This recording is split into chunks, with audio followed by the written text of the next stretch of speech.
لیکن اللہ ان کی مدد نہیں کیا کرتا جو اپنے آپ کو دشمن اور حالات کے رحم و کرم پر پھینک دیتے ہیں۔ ہر کل ہمیں بکھرا ہوا رکھنا چاہتا ہے۔ تمام سالاروں کو وہ تمام جگہیں چھوڑنی پڑیں گی جو ہمارے قبضے میں ہیں۔ اللہ نے ہمیں فتح عطا کی تو یہ سب جگہیں ہماری ہوں گی۔ ہمیں کہاں اکٹھے ہونا چاہیے؟ ابو عبیدہ رضی اللہ عنہ نے پوچھا۔ جہاں صحرا ہمارے عقب میں ہو۔ خالد رضی اللہ عنہ نے جواب دیا، جتنی آسانی اور تیزی سے ہم صحرا میں حرکت کر سکتے ہیں اتنی تیزی سے ان علاقوں میں نہیں کر سکتے جہاں ہم اس وقت موجود ہیں۔ صحرا میں ہمارا دشمن نہیں لڑ سکتا۔ ہم صحرا کو اپنے قریب رکھیں گے تو پیچھے ہٹنے میں سہولت ہوگی، اور جب دشمن ہمارے پیچھے آئے گا تو وہ اپنے علاقے کی سہولتوں سے محروم ہو جائے گا۔ تیرے سامنے ایسی کون سی جگہ ہے؟ جابیہ، خالد رضی اللہ عنہ نے جواب دیا، وہاں سے 3 راستے نکلتے ہیں اور قریب سے ہی صحرا شروع ہو جاتا ہے۔ دریائے یرموک بھی بالکل قریب ہے۔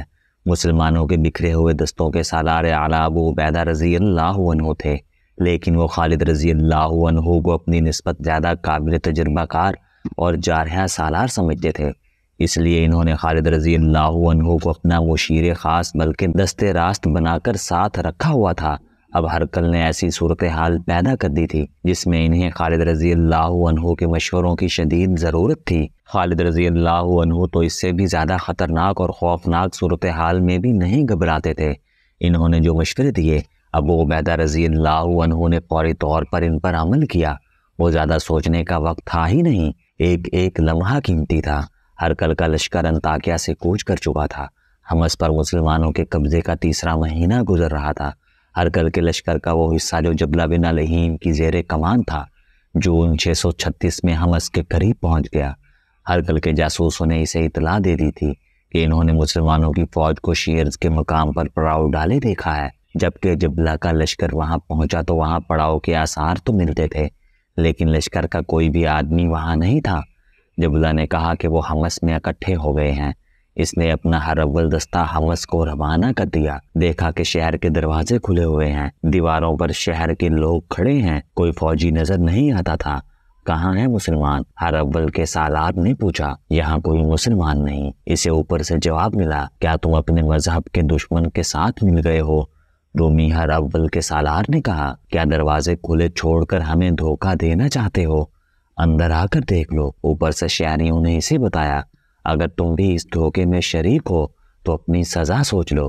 ہر اول کے سالار نے کہا۔ اس نے اپنے دستے کو شہر کے باہر رہنے دیا اور اپنے سالار جبلہ کی طرف قاصد دوڑا دیا کہ یہ دھوکہ معلوم ہوتا ہے کہ شہر میں کوئی فوج نہیں۔ جبلہ کو یہ پیغام ملا تو وہ بھی یہی بکنے لگا، یہ دھوکہ ہے۔ جبلہ غصے سے چلایا، مسلمانوں نے ہماری فوج کو جہاں بھی شکست دی ہے دھوکے سے دی ہے۔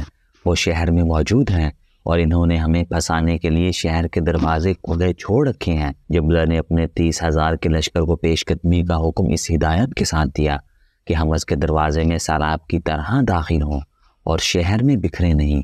مسلمان لوگوں کے گھروں میں چھپے ہوئے ہوں گے۔ اسے یہ خطرہ نظر آ رہا تھا کہ اس کا لشکر شہر میں بکھر گیا تو مسلمان اس کے سپاہیوں کو چن چن کر ماریں گے۔ وہ سیلاب کی ہی مانند شہر میں داخل ہوئے اور مسلمانوں کو للکارنے لگے۔ وہ باہر آئیں لیکن کوئی مسلمان باہر نہ آیا۔ جبلہ نے خطرہ مول لے کر ہر گھر کی تلاشی کا حکم دیا۔ سپاہی لوگوں کے گھروں پر ٹوٹ پڑے۔ تلاشی کے بہانے انہوں نے گھروں میں لوٹ مار کی اور عورتوں پر دست درازی کی۔ شہری چیختے چلاتے باہر آ گئے، تم سے تو وہ اچھے تھے جو چلے گئے ہیں، تم نے اپنے مذہب کا بھی احترام نہیں کیا۔ ہمارے مذہب کا احترام مسلمانوں نے کیا تھا، وہ ہم سے لیا ہوا جزیہ واپس کر گئے ہیں، وہی اچھے تھے۔ مسلمان تمہاری طرح لٹیرے نہیں تھے۔ جبلہ بن لہیم شہر کے مردوں اور عورتوں کی چیخ و پکار اور آہ و بکا سنتا رہا۔ اسے یقین ہو گیا تھا کہ مسلمان چلے گئے ہیں۔ اس نے جب اپنے مذہب لوگوں کی زبان سے یہ الفاظ سنے کہ مسلمان اچھے تھے اور وہ تمہاری طرح لٹیرے نہیں تھے، اور یہ کہ انہوں نے جزیہ واپس کر دیا تھا، تو اس نے اپنے لشکر کو اکٹھا کیا۔ شکست تمہارے مقدر میں لکھ دی گئی ہے۔ جبلہ نے اپنے لشکر سے کہا، آج پہلی بار مجھے پتا چلا ہے کہ مسلمانوں کی فتح کا باعث کیا ہے اور کیوں ہر قصبے اور شہر کے لوگ ان کا استقبال کرتے ہیں۔ یہ اہل سلیب کا شہر ہے، مسلمانوں نے ان کی عزت اور آبرو پر ہاتھ نہیں ڈالا۔ تم بھی اہل سلیب ہو، مگر تم نے ان کی آبرو پامال کر دی ہے اور ان کے گھروں سے قیمتی سامان اٹھا لائے ہو۔ تم لڑنے نہیں آئے، لوٹ مار کرنے آئے ہو، اور کہتے پھرتے ہو کہ مسلمانوں میں کوئی غیبی طاقت ہے۔ تم نے لڑے بغیر یہ شہر لے لیا ہے۔ اگر تمہارا ایمان ہوتا تو تمہیں نہ لوٹ مار کی ہوش رہتی، نہ تم کسی عورت کی طرف دیکھتے۔ جو سامان تم نے لوگوں کے گھروں سے اٹھایا ہے وہ یہاں رکھ دو۔ جزیے کی واپسی ایک تاریخی حقیقت ہے۔ بلازری ابو سعید ابن حشام اور طبری نے لکھا ہے کہ خالد رضی اللہ عنہ کے مشورے پر جب سالار اعلیٰ ابو عبیدہ رضی اللہ عنہ نے مفتوحہ قصبے اور شہر چھوڑ کر جابیہ کے مقام پر تمام دستوں کو اکٹھا ہونے کا حکم دیا تو انہوں نے حمص کے چند ایک سرکردہ افراد کو بلایا اور انہیں بتایا کہ وہ حمص سے جا رہے ہیں۔ پہلے تو ان افراد کو یقین نہ آیا۔ جب یقین آیا تو انہوں نے افسوس کا اظہار کیا، ہم نے پہلی بار عدل و انصاف دیکھا تھا۔ ایک شہری نے کہا، ہم نے ظلم، جبر اور بے انصافی کا راج دیکھا تھا۔ آپ ہمیں عدل و انصاف اور عزت و آبرو سے محروم کر کے پھر ہمیں ظالموں کے حوالے کر کے جا رہے ہیں۔ اللہ نے چاہا تو ہم پھر آئیں گے۔ ابو عبیدہ رضی اللہ عنہ نے کہا، میں نے تمہیں وہ جزیہ واپس دینے کے لیے بلایا ہے جو ہم نے تم سے وصول کیا تھا۔ نہیں، شہریوں کے نمائندوں نے متفقہ طور پر احتجاج کیا، ہم اپنا جزیہ واپس نہیں لیں گے، یہ جزیہ ہم پر حرام ہو گیا ہے۔ ابو عبیدہ رضی اللہ عنہ نے کہا، ہم نے تم سے اس معاہدے پر جزیہ لیا تھا کہ ہم تمہاری حفاظت کے ذمہ دار ہوں گے، لیکن ہم تمہیں ان لوگوں کے رحم و کرم پر چھوڑ کے جا رہے ہیں جنہیں تم ظالم اور جابر سمجھتے ہو۔ ہم تمہاری حفاظت اور سلامتی کا معاہدہ پورا نہیں کر سکے، تم اپنا جزیہ واپس لے جاؤ اور یہ تمام شہریوں کو واپس کر دینا۔ ایک مورخ ابو یوسف نے لکھا ہے کہ حمص کے شہری جو پہلے ہی مسلمانوں کے سلوک اور انتظام اور عدل و انصاف سے متاثر تھے، جزیے کی واپسی سے اور زیادہ متاثر ہوئے۔ حد یہ کہ حمص میں جو یہودی مقیم تھے، ان کے نمائندے نے ابو عبیدہ رضی اللہ عنہ سے کہا کہ حمص میں اب وہی حکمران داخل ہو سکے گا جو فوجی طاقت کے بل بوتے پر آئے گا، ورنہ وہ کسی اور کو اپنے اوپر حاکم تسلیم نہیں کریں گے۔ ایک یہودی کے منہ سے مسلمانوں کی حمایت کے الفاظ اس وجہ سے حیران کن ہیں کہ یہودی مسلمانوں کے بدترین دشمن تھے۔ رومی فوج کا سالار قناطیر ہرقل کے منصوبے کے مطابق دمشق پر حملہ کرنے گیا تو وہاں اسے اسلامی فوج کا کوئی آدمی نظر نہ آیا۔ مسلمان دمشق سے نکل کر جابیہ چلے گئے تھے۔ ابو عبیدہ رضی اللہ عنہ نے ان تمام سالاروں کو جو مفتوحہ جگہوں کے حاکم مقرر ہوئے تھے حکم بھیجا تھا کہ وہاں سے کوچ سے پہلے لوگوں کو جزیے کی رقم واپس کر دی جائے، کیونکہ ہم ان کی حفاظت نہیں کر سکے۔ چنانچہ دمشق کے شہریوں کو بھی جزیہ واپس کر دیا گیا تھا۔ اس طرح مسلمان اپنے پیچھے بڑا اچھا تاثر چھوڑ کر آئے، لیکن وہ اس علاقے سے نکلے نہیں۔ تمام دستے دریائے یرموک سے 7-8 میل دور جابیہ کے مقام پر اکٹھے ہو گئے۔ ان میں شرجیل رضی اللہ بن حسنہ، عمرو بن العاص، یزید رضی اللہ عنہ بن ابی سفیان، زرار بن الازور جیسے نامی گرامی سالار قابل ذکر ہیں۔ سالار اعلیٰ ابو عبیدہ رضی اللہ عنہ نے سب کو مشاورت کے لیے بلایا۔ تم سب پر اللہ کی سلامتی ہو۔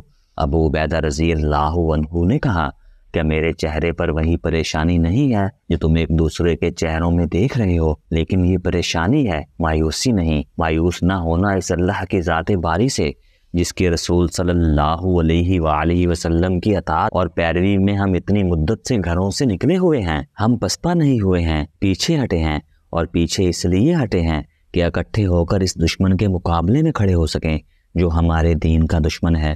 کیا تم نے سن لیا ہے کہ ہرقل کی فوج کی تعداد 2 لاکھ کے قریب ہے؟ ہاں امین الامت، سالاروں کی آوازیں سنائی دیں۔ سن لیا ہے؟ اور ہم کتنے ہیں؟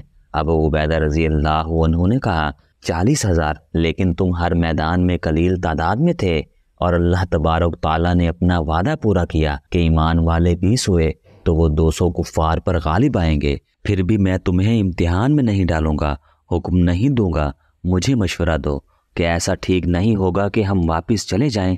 ایک سالار نے کہا، ہرقل ہمیشہ اتنی زیادہ فوج نہیں رکھے گا۔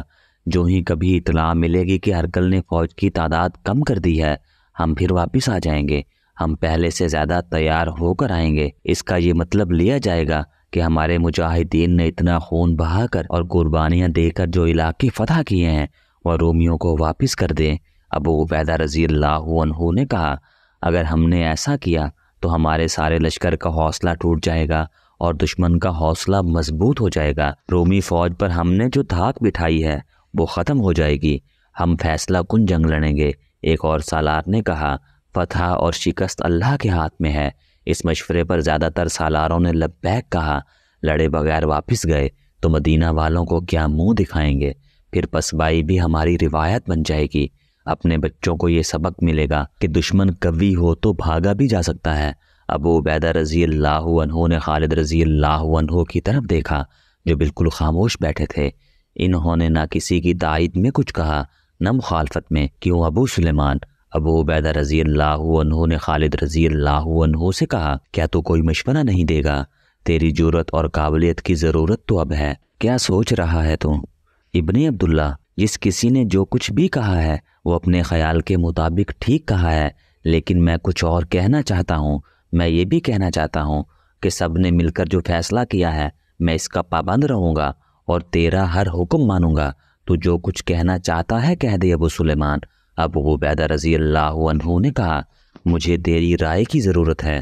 پہلی بات یہ ہے امین الامت، خالد رضی اللہ عنہ نے کہا، ہم بڑی خطرناک جگہ آ کر بیٹھ گئے ہیں۔ یہاں سے تھوڑی ہی دور کی ساریہ میں رومیوں کی فوج موجود ہے۔ اس کی نفری 40,000 ہے اور اس کا سالار ہرقل کا ایک بیٹا قسطنطین ہے۔ ہماری تعداد اتنی ہی ہے جتنی اکیلے قسطنطین کی ہے۔ ہم ایسی جگہ پر ہیں کہ وہ ہم پر عقب سے آسانی سے حملہ کر سکتا ہے۔ ایسا حملہ وہ اس وقت کرے گا جب سامنے سے ہم پر ہرقل کی فوج حملہ کرے گی۔ ہمیں یرموک کے مقام پر چلے جانا چاہیے۔ وہ زمین گھڑ سوار دستوں کے لڑنے کے لیے بہت اچھی ہے، اور ایک فائدہ یہ بھی ہے کہ مدینہ سے کمک اور رسد کا راستہ کھلا رہے گا۔ ابو عبیدہ رضی اللہ عنہ نے دوسرے سالاروں کی طرف دیکھا۔ سب نے کہا کہ اس سے بہتر اور کوئی تجویز نہیں ہو سکتی۔ ابو عبیدہ رضی اللہ عنہ نے اسی وقت جابیہ سے یرموک کی طرف کوچ کا حکم دے دیا اور خالد رضی اللہ عنہ کو فوج کے عقبی گارڈ کے طور پر پیچھے رہنے دیا۔ خالد رضی اللہ عنہ کو ان 4,000 سواروں کے دستے کی کمان دی گئی جو خالد رضی اللہ عنہ نے تیار کیا تھا۔ یہ سب منتخب شہ سوار تھے۔ یہ دستہ جم کر نہیں گھوم پھر کر لڑتا تھا۔ یہ خالد رضی اللہ عنہ کی اپنی جاسوسی تھی کہ انہوں نے معلوم کر لیا تھا کہ کیساریہ میں ہرقل کی جو فوج ہے اس کی نفری 40,000 اور اس کا سالار ہرقل کا بیٹا قسطنطین ہے۔ معروف مورخ گبن لکھتا ہے کہ جنگی اصولوں اور امور کو دیکھتے ہوئے مسلمانوں کو رومی فوج کے مقابلے میں آنا ہی نہیں چاہیے تھا۔ صرف 40,000 نفری سے اس فوج کے خلاف لڑنا جس کی نفری 1.5 اور 2 لاکھ کے درمیان تھی ممکن نہ تھا۔ روم کا شہنشاہ صحیح معنوں میں سپاہیوں اور گھڑ سواروں کا ایسا سیلاب لے آیا تھا اس کے آگے کوئی بھی فوج نہیں ٹھہر سکتی تھی، لیکن مسلمان اس سیلاب کے آگے بند باندھنے اور اسے پھیلا کر ختم کر دینے کا تہیہ کر چکے تھے۔ ان کے پاس صرف جذبہ تھا۔ مسلمانوں کے جذبے کی شدت اور عزم کی پختگی کی ایک وجہ یہ بھی تھی کہ خالد رضی اللہ عنہ ان میں موجود تھے، اور خالد رضی اللہ عنہ سراپا عزم اور مجسم جذبہ تھے۔